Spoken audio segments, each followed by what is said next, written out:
I'm back here. Welcome to the channel. I present to you the Austin A35.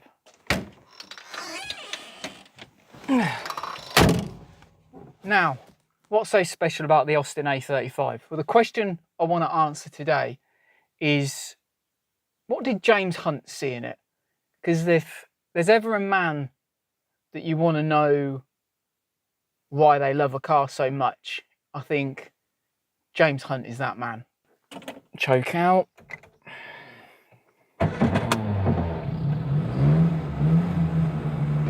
Now the thing is, what did James Hunt see in his A35 little van? Here's a man that could have any car in the world, but he chooses to have one of those. And it's also, we know that Graham Hill had a bit of a soft spot for them too. The reality is, and this has been said before many times, fast cars are pretty useless on the road. You can't get anywhere near the limit at all. If you're near the limit, you're basically going to have a huge accident. And there's no getting around that. And modern cars, the limit is so quick, it's so high. Because the reality is, when you watch car reviews and they'll say it feels brilliant, these cars are being driven at like 30% of their capabilities. What you're sort of measuring is something sort of almost meaningless.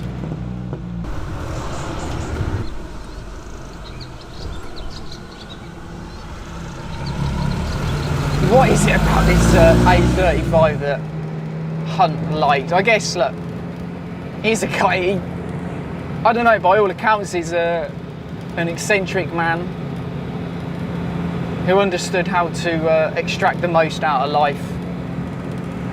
And what have we got? We've got 4 gears, a choke. We've had to add a temperature gauge. But other than that, we've got a speedo. This car's just simplicity, it's just a load of fun. I don't really know why. I mean, you know, there's a lot of steering play.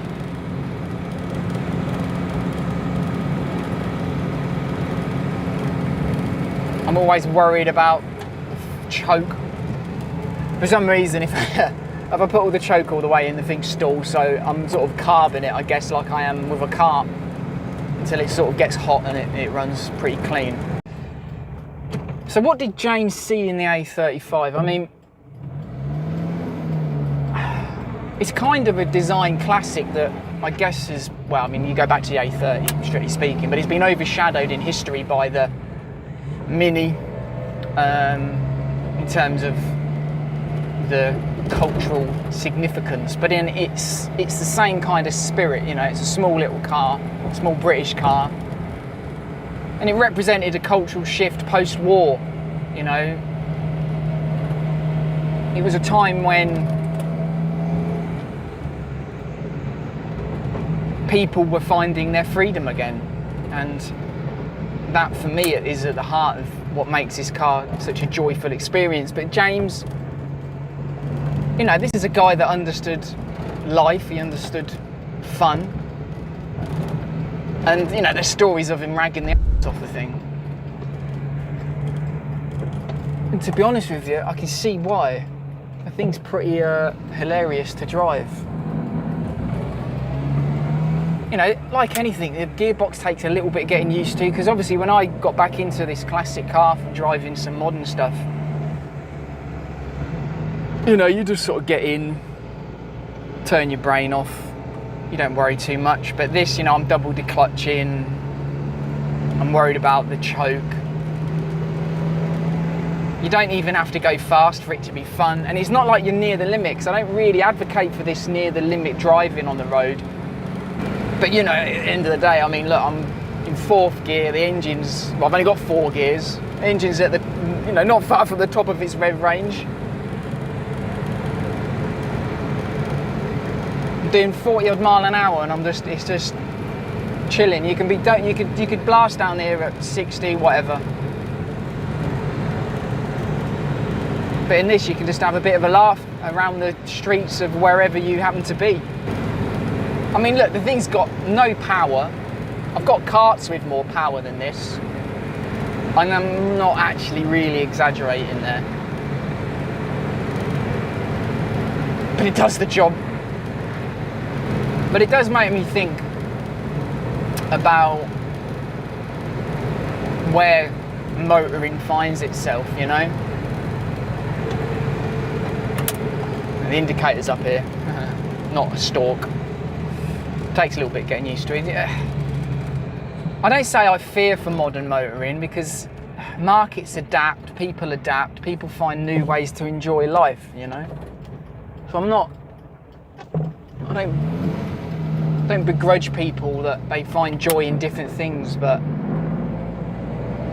culturally, these cars, you know, this is what, 1953 or 54 the A35 come out? I don't know, someone can correct me on that.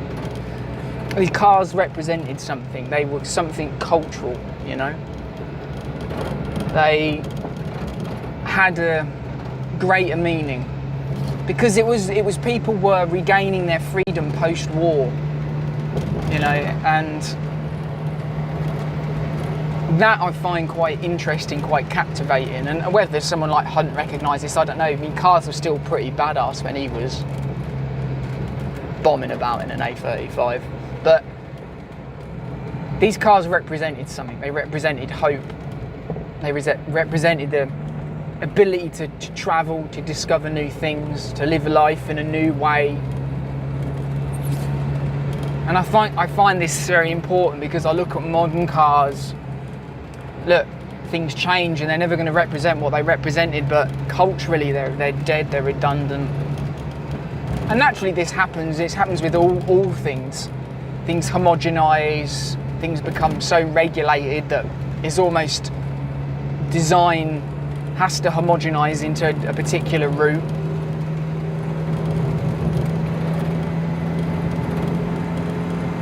But yes, there's a sense of like hope with these cars. Look, they might be a bit more sketchy and dangerous.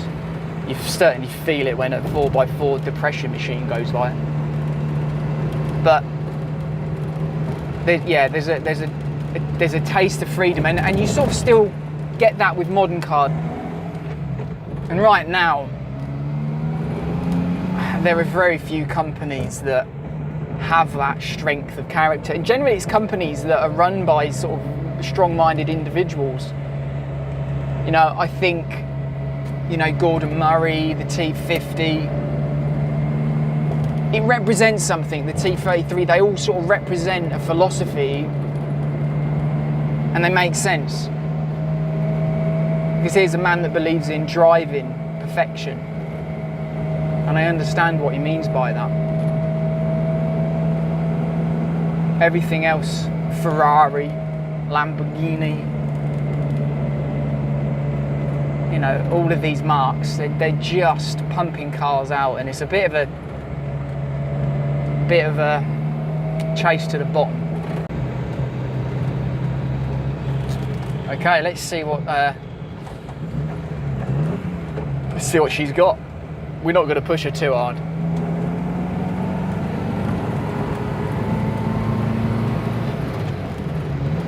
Well, the car does move in the direction of travel that you want to put it.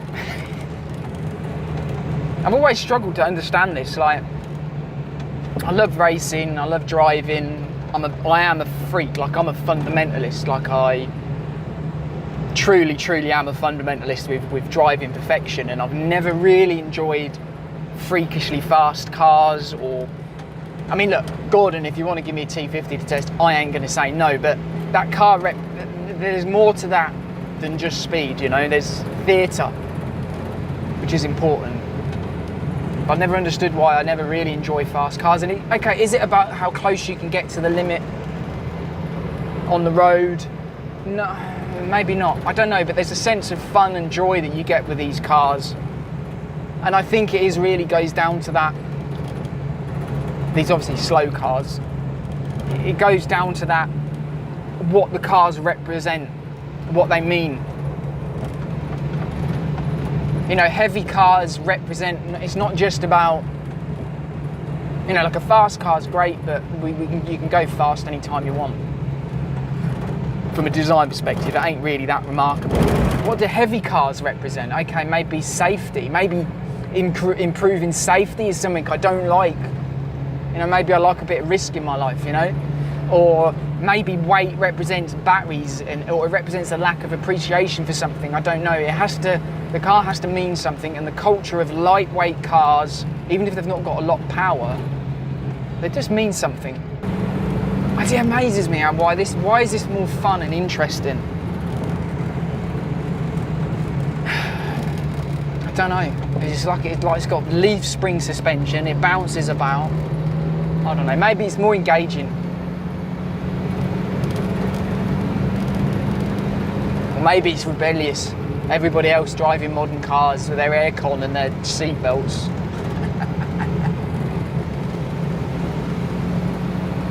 I'm out here. It's quite funny because people look at this and go, oh, that's a bit sketchy, isn't it?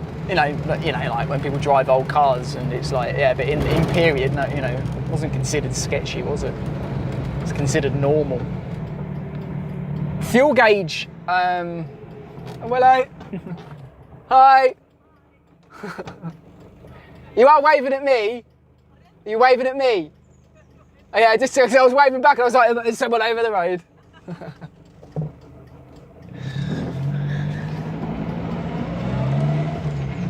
So you don't get that in everyday motoring. You get waved at a lot, which is quite nice. You know, bring joy to people.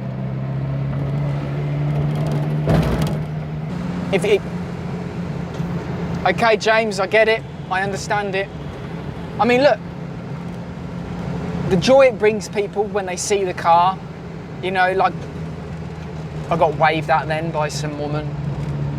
Seemed to be very happy to see the car. You know, those things are addictive, you know, to a certain extent. You bring joy to people. Like, you know, I see McLarens and Ferraris on the road, and, you know, these are fantastic bits of engineering, but, I mean, you see them so much now. They've lost their aura, for starters, which is a concern.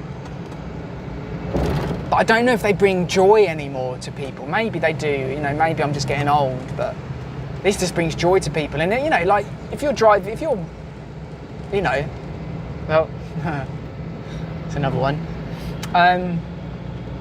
If you're James Hunt, and James Hunt seemed like a, you know, if you listen to his son, you know, he was a very sort of nice bloke who wanted to bring joy to people.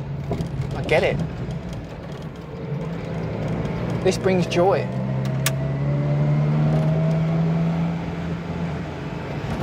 So, if you like the video and you want to join me on this adventure, maybe we'll do some more videos with this. Let me know what you'd want to see. Let me know what you want to see with it. I mean, I'd love to take this some places and show you, see if we can take it on a bit more of an adventure somewhere.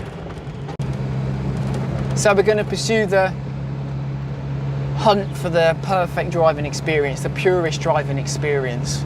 And let's try and understand what that really means. So thanks for watching. Like and subscribe and all that.